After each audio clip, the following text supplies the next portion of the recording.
అంధవిశ్వాసం అంటే ఏంటి?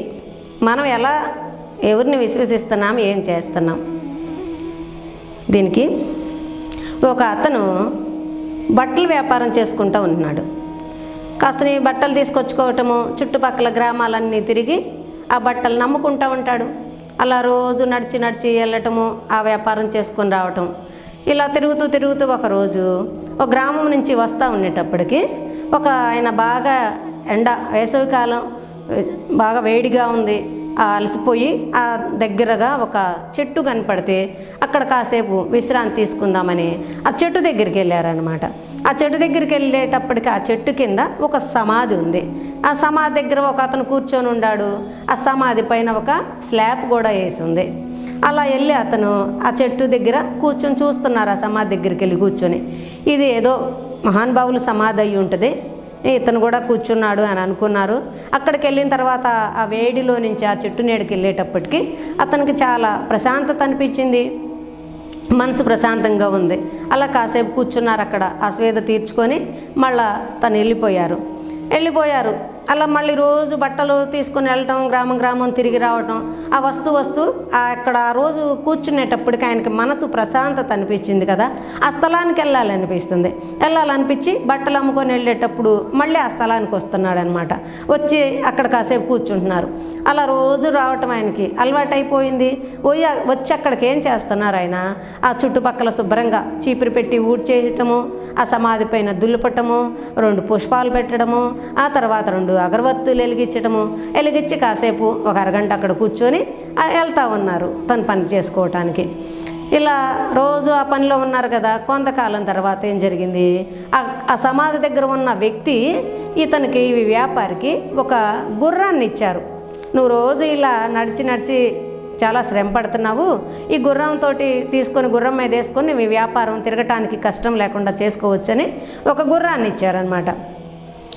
ఆయన గుర్రాన్ని తీసుకొని వెళ్ళారు. ఇప్పుడు నడిచే పని లేదు, చక్కగా గుర్రం మీద కాసిన బట్టలు వేసుకుంటున్నాడు. ఆ గుర్రాన్ని ఎక్కి ఆ చుట్టుపక్కల గ్రామాలు తిరిగి హాయిగా వ్యాపారం చేసుకుంటున్నారు. కొంచెం వ్యాపారం కూడా అభివృద్ధి అవుతుంది, ఎక్కువ శ్రమ లేకుండా వస్తున్నారు. మళ్ళీ వచ్చి కాసేపు ఆ సమాధి దగ్గర కూర్చొని వెళ్తూ ఉన్నారు. రోజుకి కొంచెం వ్యాపారం అభివృద్ధి చెందింది.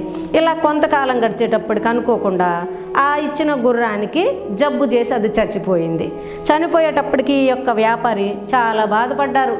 ఇది ఉంటేనే నాకు చాలా సుఖంగా ఉంది, నడిచే పని లేకుండా ఈ గుర్రం మీద వెళ్తున్నాను కదా, ఇది నాకు చాలా సహాయం చేస్తుంది, అయ్యో ఇది మరణించింది ఇప్పుడు ఎలా మళ్ళీ అని చెప్పి ఆయన ఆ గుర్రం కోసం చాలా బాధ చెంది ఏడ్చేసి దాని మీద ప్రేమతోటి ఆయన కూడా ఒక పక్కన ఒక సమాధిలాగా దాన్ని ఒక రంధ్రం చేసి దాంట్లో పెట్టి ఆ పైన ఒక సమాధిలాగా ఏర్పాటు చేసి తను కూడా బాధతోటి అనుకోకుండా ఆ సమాధి దగ్గర కూర్చున్నారు. అప్పుడు ఉండంగానే అంతలోనే అటు నుంచి ఒక అతను వెళ్తున్నాడు. అతను చాలా రోజుల నుంచి ఏ పని లేక ఊరికే ఖాళీగా ఉండి ఎక్కడికి వెళ్ళినా కూడా పని దొరకలే. ఆయనకి పని తిరిగి వెళ్తున్నాడు.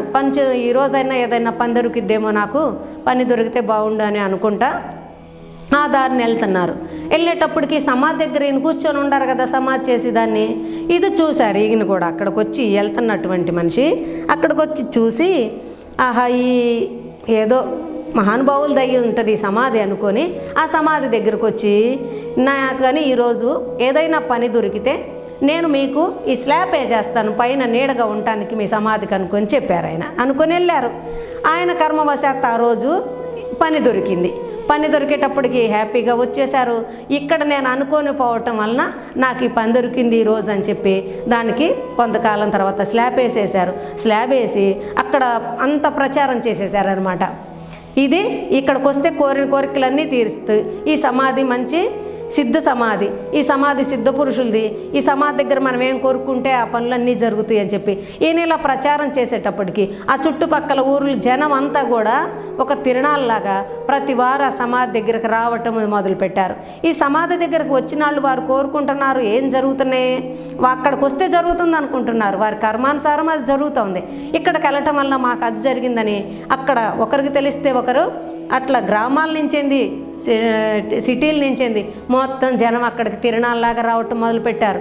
అలా జనం వచ్చి ఉండటానికి ఏర్పాటు లేదని పక్కన 2-4 కొన్ని గదులు కట్టించారు. ఆ పక్కన చక్కగా సమాధికి దగ్గరలో కొన్ని తోటల్లాగా చెట్లు వేశారు. దాని దగ్గర డబ్బులు ఇచ్చేవాళ్ళు, అన్ని రకాలుగా భోజనాలు పెట్టేవాళ్ళు. మేము మొక్కున్నాం, మాకు ఫలానా అయిందని చెప్పి. ఇది ఒక తిరునాళ్ళు అయిపోయి ప్రసిద్ధి చెందింది ఆ సమాధి. ఆ విధంగా ప్రసిద్ధి చెందింది. ఇప్పుడు ఈయనకి ఎక్కడికి వెళ్ళటానికి అవసరంలా, గుర్రం బ్రతికుండంగా కూడా సహాయం చేసింది, మరణించి కూడా ఇప్పుడు ఏ పని చేసుకోవటానికి అవసరం లేకుండా అక్కడ కూర్చొని డబ్బు కూడా వస్తుంది. ఈయన సుఖంగా ఉండారు, చాలా సంతోషంగా ఉండారు ఆయన. ఇలా జనం మాత్రం తిరునాళ్ళలాగా వస్తున్నారు, పోతున్నారు, ఇలా జరుగుతూ ఉంది. ఇది అనుకోకుండా ఒకరోజు ఈ ముందు సమాధి దగ్గర కూర్చున్న మనిషి ఉన్నారు కదా, ఈ రోజున ఆ దారిన అటు వెళ్తున్నారు. ఆయన వెళ్తా ఇంతకు ముందు చాలాసార్లు ఇటు వచ్చాను, ఇక్కడ ఏమీ లేదే, ఇప్పుడు ఈ తిరునాళ్ళేంటి, ఈ జనం ఏంటి, ఈ సమాధి ఏంటి అని చెప్పి అనుకొని చూడాలని ఆయన అక్కడికి వచ్చారు.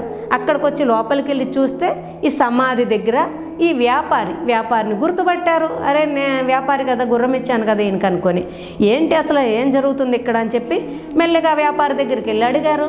ఏంటి ఇది అని అడిగితే చిన్నగా చెప్తున్నారు జైలు, ఇది మీరు ఇచ్చిన గుర్రం సమాధి అని చెప్పి.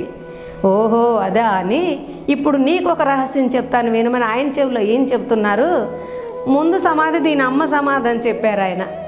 అంటే మన యొక్క కోరికలు అక్కడికి వెళ్తే తీరినియి, ఇక్కడ ఈ సమాధి దగ్గరికి సిద్ధ సమాధి లేకపోతే వారికి పూజ సేవ చేస్తే తీరిని అని అనుకుంటున్నాము.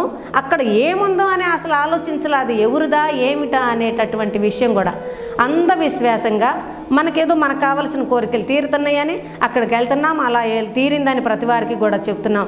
ఇలా అంధవిశ్వాసం కాకుండా మన యొక్క కర్మానుసారం జరుగుతుంది ఏదైనా అని మన కర్మని సరిగా చేసుకోవటం, మన కర్మని సరిగా నిర్వర్తించాలంటే శాస్త్ర ప్రమాణంగా నడవటం, ఇలా చేస్తేనే మనకి మంచిది. కానీ ఇలా అంధవిశ్వాసంలో వెళ్తే కొంత సమయం మనం సుఖంగా ఉండొచ్చు, కానీ తర్వాత మనకి ఏ లాభము ఉండదు.